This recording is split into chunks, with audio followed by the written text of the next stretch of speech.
마가복음 7장 24절로 30절까지의 말씀입니다.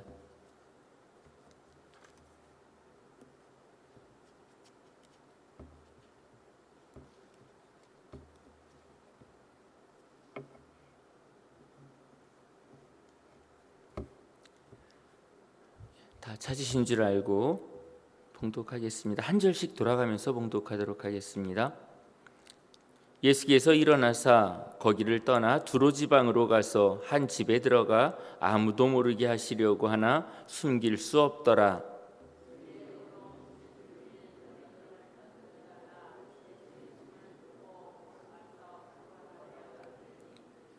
그 여자는 헬라인이요 수로보니게 족속이라 자기 딸에게서 귀신 쫓아내 주시기를 간구하거늘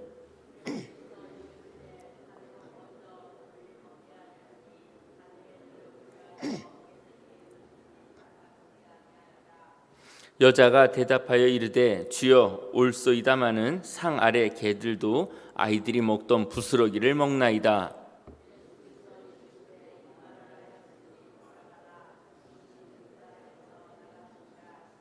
같이 합니다. 여자가 집에 돌아가 본즉 아이가 침상에 누웠고 귀신이 나갔더라. 아멘. 오늘 말씀의 제목은 간절함의 끝이라고 한번 정했습니다. 원래는 읽지 않았지만 오늘 읽어야 될 말씀은 37절까지 이렇게 읽어야 되는 본문인데 너무 길어서 오늘은 24절부터 30절까지의 말씀을 보도록 하겠습니다. 24절부터 30절까지는 수로보니게 여자에 관한 이야기가 나오고요. 그 다음에 31절부터 37절까지는 귀먹고 말 더듬는 사람을 치유해 주시는 예수님의 그 내용이 이제 나오게 됩니다. 어제와 그제 나누었던 말씀에서 손을 닦지 않고 음식을 먹었던 제자들을 향해서 바리새인들이 이제 더러움에 대한 부정함에 대한 이야기를 했을 때 예수님께서 먹는 것이 우리를 더럽게 하는 게 아니라 우리 몸에서 나가는 것이 더럽다라는 그 이야기를 해주면서 충격적인 발언을 합니다. 구약 시대에는 계속해서 정결한 짐승과 부정한 짐승을 나누어서 먹어야 할 것과 먹지 말아야 할 것을 구분지었는데 그건 중요한 것이 아니라고 예수님이 파격적인 선언을 하고 나니까 그게 중요한 게 아니라 너희 몸에서 나가는 그것이 배설물일 수도 있고 내 입을 통해서 나가는 거친 언어일 수도 있고 이것이 너를 더럽게 하는 거지 음식의 문제가 아니다라는 그 이야기를 하게 됩니다. 근데 이제 그 말씀을 나누고 나서 예수님이 떠나서 두로 지방으로 가는데 거긴 이방 지방이에요. 그러니까 이방인들을 멀리하고 있었던 유대인들에게 있어서 이방을 갔다라는 이야기는 조금씩 이제 이게 뭐지? 라고 이해가 잘 안 되는 부분인데 예수님께서는 기꺼이 두로 지방을 가신 겁니다. 두로 지방에 가서 예수님의 인기가 사실은 되게 막 절정에 이르고 막 높아지는 그런 때에 예수님은 그곳에 머물지 않고 또 다른 곳을 갔는데 그곳까지 사람들이 막 찾아오고 하는 그런 일들이 있어서 한 집에 기거하게 되는데 몰래 들어갔는데도 불구하고 그 집에 지금 수로보니게 여인이 찾아왔다는 겁니다. 수로보니게 여인에게는 지금 사랑하는 딸이 귀신 들려가지고 그것도 여기 성경에서는 더러운 귀신이래요. 그러니까 우리 딸을 너무 힘들게 하는 흉악한 귀신이 들렸는데 이 귀신을 내어 쫓을 수 있는 분이 예수님밖에 없다라고 생각을 한 거죠. 이 여인이 여기에 소문만 듣고 찾아왔다는 거죠. 우리는 예수님에 대해서 수없이 많이 경험했고요. 여기 와서 간증할 거리가 여기 성도님들 이 새벽 제단을 쌓는 분들은 대단하신 건데 이 새벽 제단을 쌓으면서 했던 분들이야 체험이 무척 많았겠죠. 간증할 거 되게 많고 소문만 듣고도 그 먼 거리를 찾아와서 예수님을 붙들고 그것도 지금 예수님 앞에 엎드렸다라고 표현하고 있습니다. 다 내려놓고 나는 이제 주님께 모든 것을 내어 맡깁니다. 저를 불쌍히 여겨주십시오. 제 딸을 고쳐주시길 원합니다 라고 하면서 이 예수님에 관한 소문이 헛소문일 수도 있는데 먼 지방에서 그 이야기를 듣고 찾아왔던 이 여인의 모습처럼 저희들은 소문이 아니라 확실한 증거를 가지고 있는 사람들인데 예수님께 나오는 것을 주저한다 그러면 우리는 우리의 신앙을 점검해야 된다는 거죠. 엄마의 마음을 가지고 오늘 예수님 앞에 찾아왔는데 예수님께서는 이렇게 말씀하십니다. 27절에 예수께서 이르시되 자녀로 먼저 배불리 먹게 할지니 자녀의 떡을 취하여 개들에게 던짐이 마땅치 아니하니라. 그러니까 유대인들은, 이스라엘 백성들은 배불리, 여기서 배불리 먹는 거에 대한 부분은 은혜일 수도 있고요, 복일 수도 있고요. 이스라엘 백성이 누려야 될 가장 좋은 것들 다 누리고 나서 그 다음에 다 누리고 나니까 개들한테 줄 건 아무것도 없는 것 같은데 라고 하는 그 표현을 하는데 여인을 향해서 지금 개 취급을 했다는 거죠. 예수님이 그런 언어를 쓰실 줄 몰랐는데 그 여인을 향해서 지금 개 취급을 했는데 여인은 흥분하거나 화내지 않아요. 내가 개소리 들으려고 여기까지 왔느냐 이렇게 했지 않았다는 거죠. 주여, 그 말씀이 맞습니다. 하지만 상 아래의 개들도 아이들이 먹던 부스러기를 먹습니다 라고 여인이 나 개 맞습니다. 하지만 이 개도 주인의 상에서 떨어지는, 남의 집이 아니라 그 주인의 집에서 떨어지는 부스러기를 먹고 삽니다. 저 그 부스러기 먹으려고 여기 왔습니다 라고 지금 그렇게 예수님께 말하고 있습니다. 마태복음 15장 27절에 같은 사건을 이야기할 때 거기서는 개들도 주인의 상에서 떨어지는 부스러기를 먹나이다.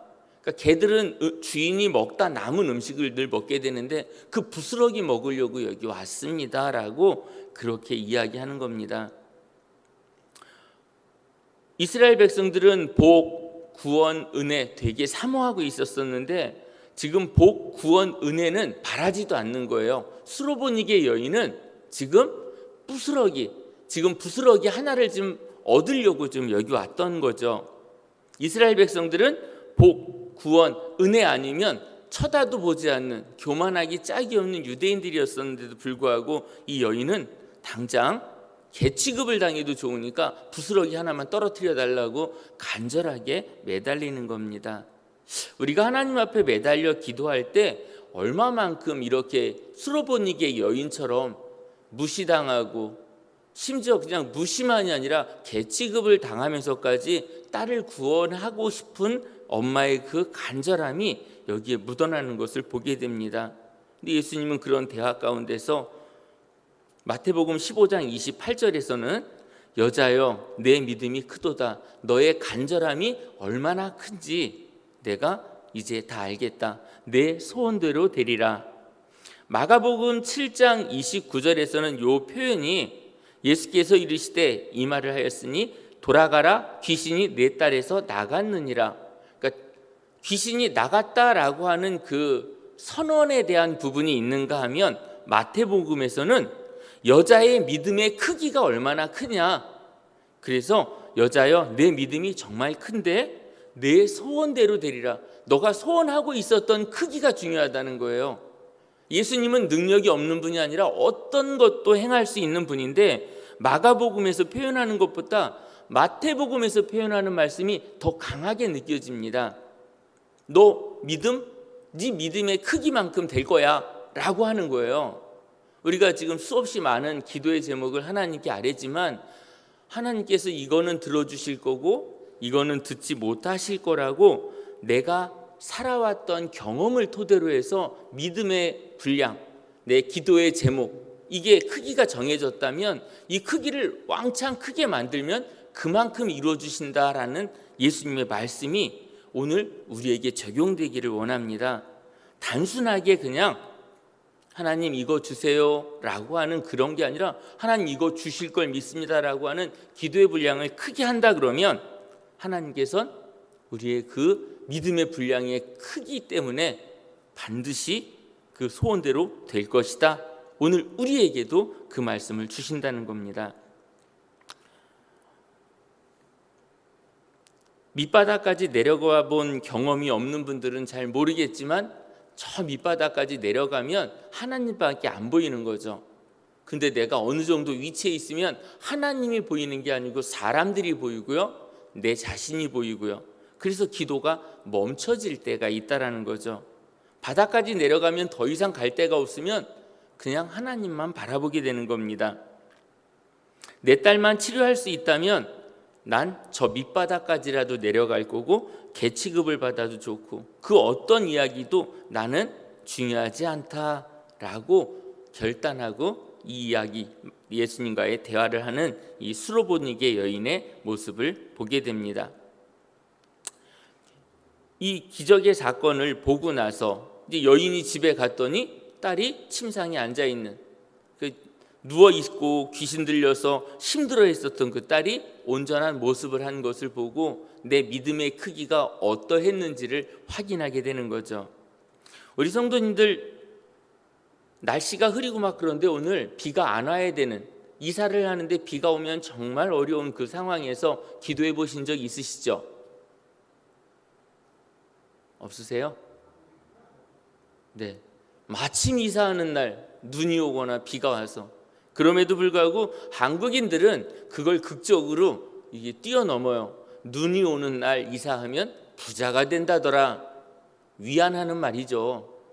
눈이 오는데 불편한데 눈이 오면 부자가 된다, 뭐 그런 이야기가 있는데 한국 사람들은 그런 아픔을 이렇게 좀 뛰어넘는 그런 표현을 많이 하는데,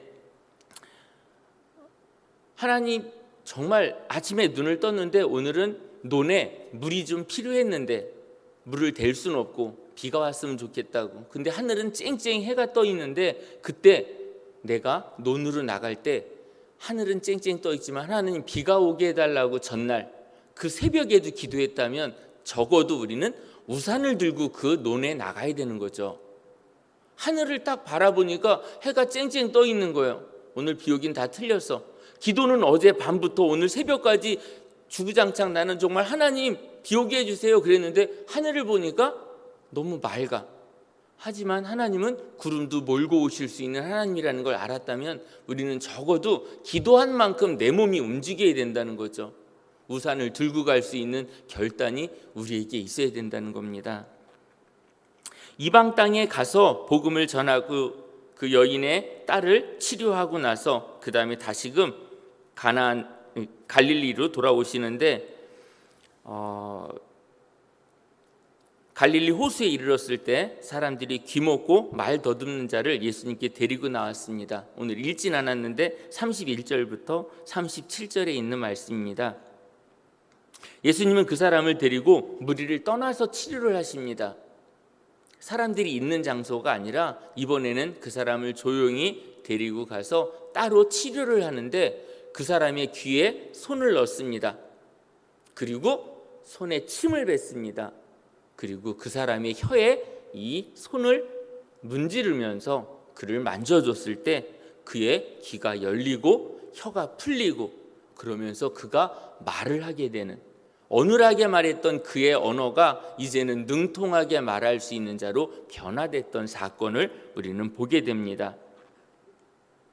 그리고 에바다 했더니 정말 열려라 라고 하는 그 말씀에 따라서 그의 모든 귀가 열리고 혀가 맺힌 것이 풀리고 분명하게 말하게 되었던 겁니다. 얼마든지 거부할 수 있었다는 거죠.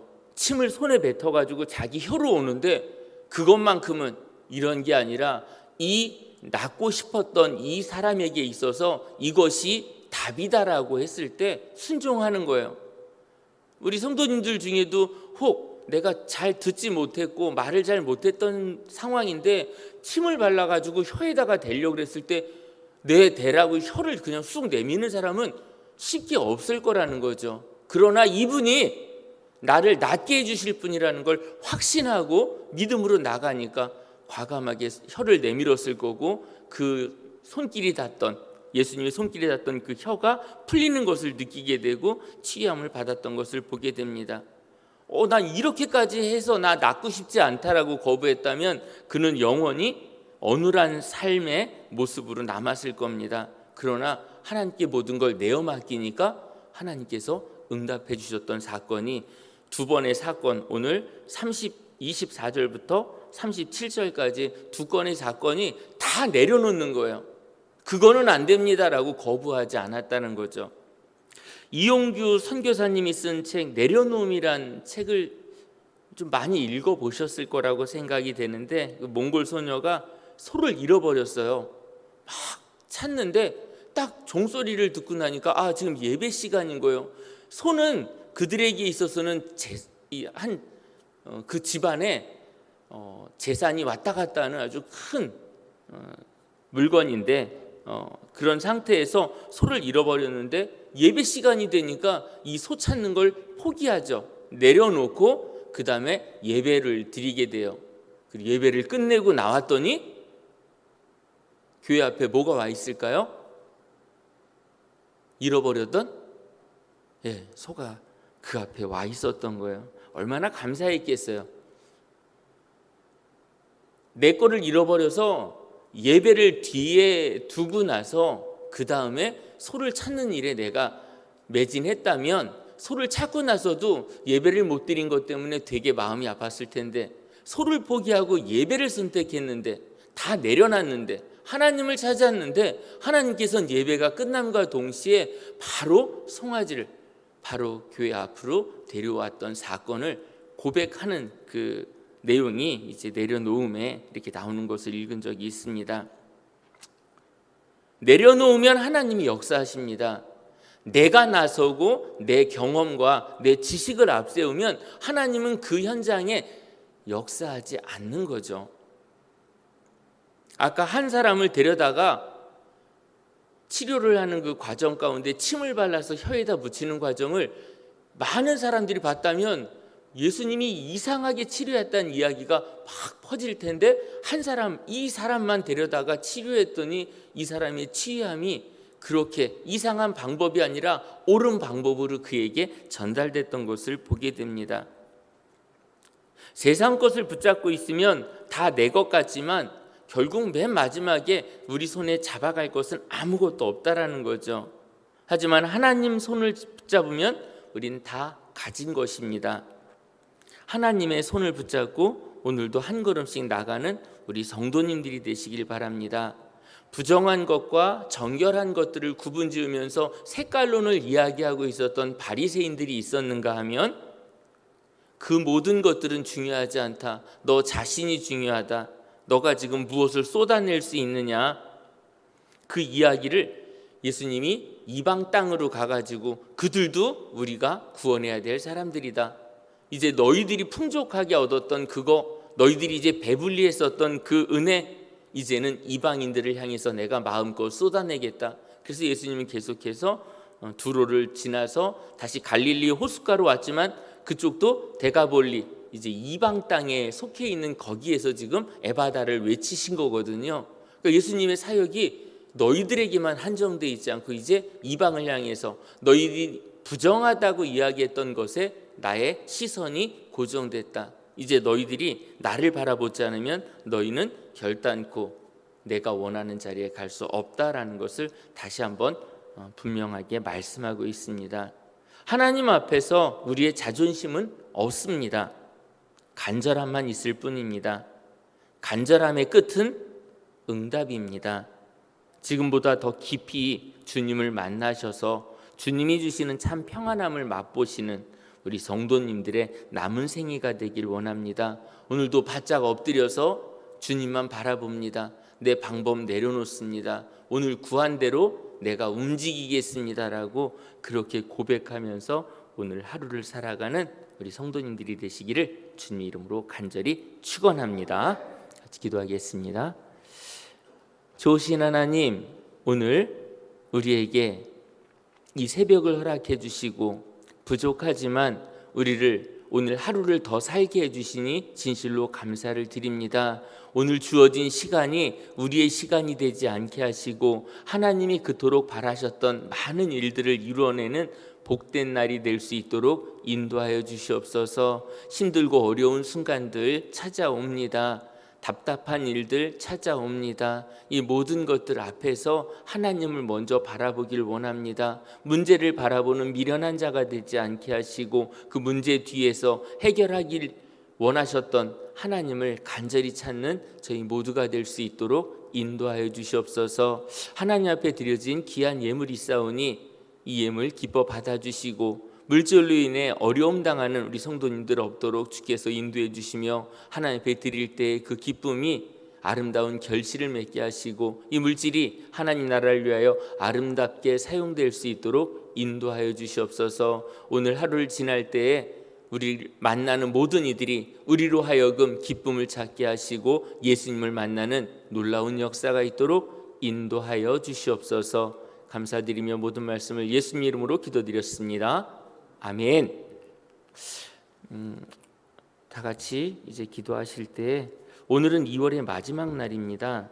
올해 시작하고 벌써 2달이 지나가는데 새로운 달 3월에는 2월보다 더 의미 있는 시간이 될 수 있도록 그리고 동선의 공동체가 더욱 하나가 되게 해달라고 여러 가지 어려움 가운데 있는 성도들이 넉넉히 그 상황을 이겨내어 더 충성된 주의 일꾼이 되도록 위해서 기도해 주시고요. 특별히 의료 대란으로 인해서 제때 치료를 받지 못하는 환우들을 위해서 위로해 달라고 그리고 치료할 수 있는 기회를 달라고 기도해 주시고요. 또 병마와 싸우고 있는 우리 성도님들 하나님의 치유의 손길을 경험하게 해달라고 기도해 주시길 부탁드립니다. 더불어서 담임 목사님, 원로 목사님 그리고 또 부교육자들 위해서 기도해 주시고요. 우리 동성 공동체를 위해서 헌신하는 우리 장로님, 한수 집사님, 권사님, 집사님 그리고 새 가족이 이르기까지 모두가 한 마음이 되게 해달라고 위해서 같이 기도하실 때 주여 한번 부르시고 다 같이 기도하시다가 돌아가시겠습니다. 다 같이 주여 한번 부르시겠습니다.